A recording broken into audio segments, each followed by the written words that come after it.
नमस्कार दोस्तों। देखिए, आज हम एक बहुत ही अहम बिंदु पर बातचीत करेंगे, जो आपके शैक्षिक परिदृश्य से संबंधित एक महत्वपूर्ण बिंदु है और ये ग्रेड 3 में और ग्रेड फर्स्ट दोनों के लिए ही बहुत महत्वपूर्ण है। बिंदु है जिस पर आज हम चर्चा करेंगे, वो है राजस्थान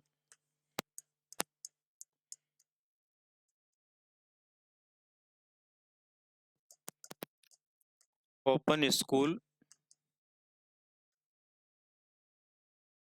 ये राजस्थान ओपन स्कूल जो है, इसको हम राजस्थान स्टेट ओपन स्कूल के नाम से जानते हैं।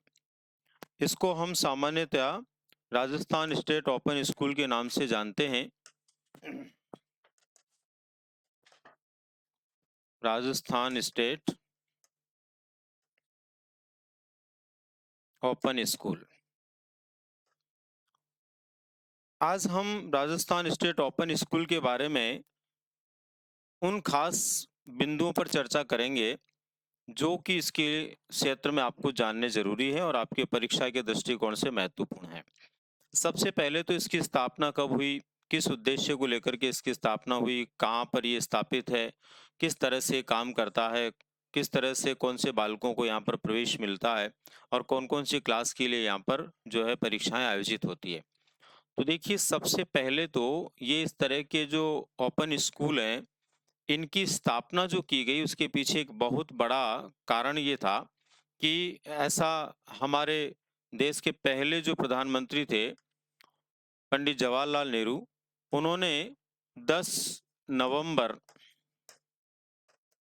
10 नवंबर 1963 ईस्वी में एक विशेष प्रकार का सम्मेलन आयोजित किया था या सम्मेलन बुलाया था और वो जो सम्मेलन था वो था शिक्षा मंत्रियों का सम्मेलन। 10 नवंबर 1963 को शिक्षा मंत्रियों का एक सम्मेलन इन्होंने बुलाया था और उस शिक्षा मंत्रियों के सम्मेलन में इन्होंने एक विचार दिया था। वही विचार आगे चल करके इस तरह के विद्यालयों की स्थापना का आधार बना। दरअसल इन्होंने कहा था कि हमारे देश की उन्नति के लिए, बाकी चाहे कृषि हो, उद्योग हो, किसी भी क्षेत्र की उन्नति यदि हम करना चाहते हैं, तो सबसे पहली आवश्यकता है कि हम हमारे देश में शिक्षा को सुलभ बनाएं। यानी शिक्षा जो है हर बालक के पास, हर व्यक्ति के पास पहुंच जाए, ऐसा हमें कुछ करना चाहिए। इनका ये जो विचार था, इसी विचार के आधार पर वर्तमान समय में भारत देश के सभी क्षेत्रों में सभी वंचित वर्गों के लोगों तक शिक्षा पहुंचाने के लिए सरकार वचनबद्ध है और उसी के आधार पर विभिन्न प्रकार के बोर्डों के अलावा, विश्वविद्यालयों के अलावा ऐसे ओपन बोर्ड भी स्थापित किए गए, जो ओपन बोर्ड विशेष रूप से इस दिशा में काम करते हैं। जैसे कि आपको पता होगा, हमारे देश में NIOS ये नेशनल स्तर का ओपन बोर्ड स्कूल है, जहां से 10वीं और 12वीं की परीक्षा ओपन के माध्यम से पास की जाती है। उसी की तर्ज पर हमारे राजस्थान में भी इस तरह का ओपन बोर्ड बनाया गया, जिसको हम राजस्थान स्टेट ओपन स्कूल के नाम से जानते हैं। इसकी स्थापना हमारे राजस्थान के अंदर कब हुई? तो इसकी स्थापना हमारे राजस्थान में 21 मार्च 2005 को की गई थी। 21 मार्च 2005 की वह तिथि है जब पहली बार हमारे राजस्थान में स्टेट ओपन स्कूल के नाम से इसकी शुरुआत हुई। अब बात आती है कि ये कहाँ पर इसका केंद्र बनाया गया, कहाँ पर इसका मुख्यालय बनाया गया, ये भी आपसे पूछा जा सकता है। तो देखिए, इसका जो मुख्यालय बनाया गया, इसका मुख्यालय वो जयपुर में बनाया गया। इसका मुख्यालय जयपुर में बनाया गया और जयपुर में, जैसा कि आपको विदित है, शिक्षा संकुल हमारे राजस्थान का सबसे महत्वपूर्ण ऐसा स्थान है, जहां पर सभी प्रकार के शिक्षा से जुड़े हुए मुख्यालय हैं या राजधानी में जो भी शिक्षा से, स्कूल शिक्षा से जुड़े हुए जो भी मुख्य कार्यालय हैं, वो यहाँ पर है। और ये जो शिक्षा संकुल है, यहीं पर एकलव्य भवन नामक स्थान है। एकलव्य भवन, इस एकलव्य भवन के अंदर ही राजस्थान स्टेट ओपन स्कूल का मुख्यालय बनाया गया है। अब यहाँ पर कौन से बालकों का प्रवेश होता है? तो यहाँ पर हमें ध्यान रहे, 10वीं और 12वीं कक्षा के लिए बालकों का प्रवेश होता है। 10वीं और 12वीं कक्षा के लिए बालकों का प्रवेश होता है। 10वीं में किन बालकों का प्रवेश होता है और 12वीं में किन बालकों का प्रवेश होता है? 10वीं क्लास के लिए प्रवेश उन बालकों का होता है जो 9वीं कक्षा से पहले की किसी भी कक्षा को पास या फेल कर चुके हों, या तो वो 9वीं से पहले किसी क्लास में पास हुए या फेल हुए, उन बालकों को जो है यहाँ पर 10वीं क्लास में प्रवेश मिलता है, 10वीं क्लास के लिए उनका पंजीयन होता है। ये जो बालक होते हैं इनकी आयु 14 वर्ष होनी चाहिए। 10वीं क्लास में प्रवेश लेने के लिए आयु सीमा कितनी है? 14 वर्ष उनकी आयु होनी चाहिए जब जब 10वीं की परीक्षा के लिए उनका नामांकन होता है। उसके बाद में सेकंड नंबर पर 12वीं कक्षा के लिए प्रवेश कोई ले रहा है, तो पहली शर्त तो ये कि वो 10वीं पास होना चाहिए। उसके बाद में यदि कोई बालक 11वीं पास या फेल है तो कोई दिक्कत नहीं है, पर कम से कम वो 10वीं पास होना जरूरी है।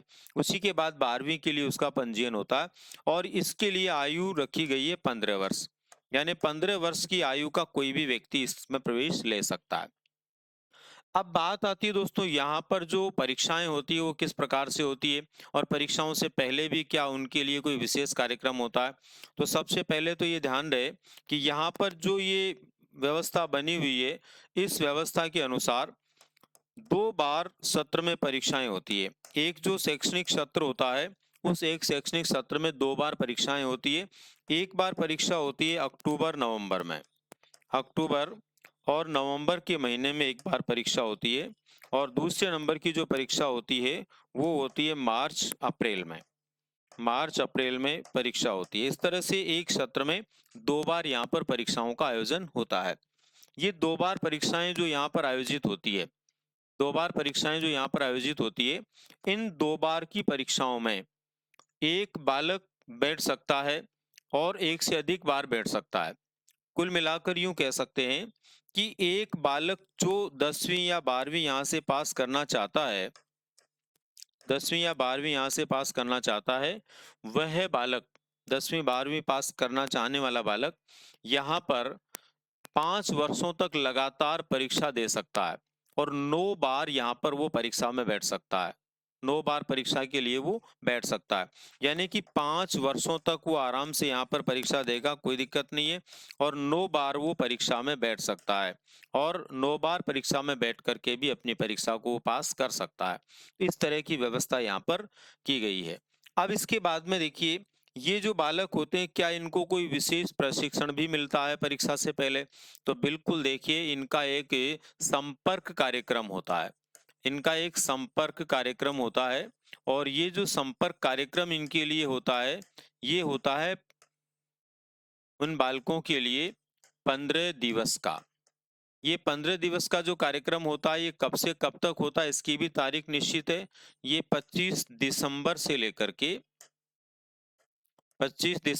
लेकर के 8 जनवरी तक होता है। ये प्रतिवर्ष 15 दिवसीय कार्यक्रम होता है, जिसमें यहाँ पर नामांकित होने वाले जो विद्यार्थी होते हैं, उनको शिक्षक वर्ग के लोग उन समस्याओं के निदान के बारे में बताते हैं जो समस्याएं उन बालकों के सामने आ रही है, और कुल मिलाकर के ये 15 दिवसीय प्रशिक्षण उनको उत्तीर्ण करवाने में बहुत बड़ी भूमिका निभाता है। तो इस तरह से राजस्थान में इस तरह का एक विशेष ओपन बोर्ड बनाया गया है, और ये ओपन बोर्ड कौन से लोगों के लिए? विशेष रूप से उन लोगों के लिए हैं जो शिक्षा से किसी कारण से वंचित रह गए हैं।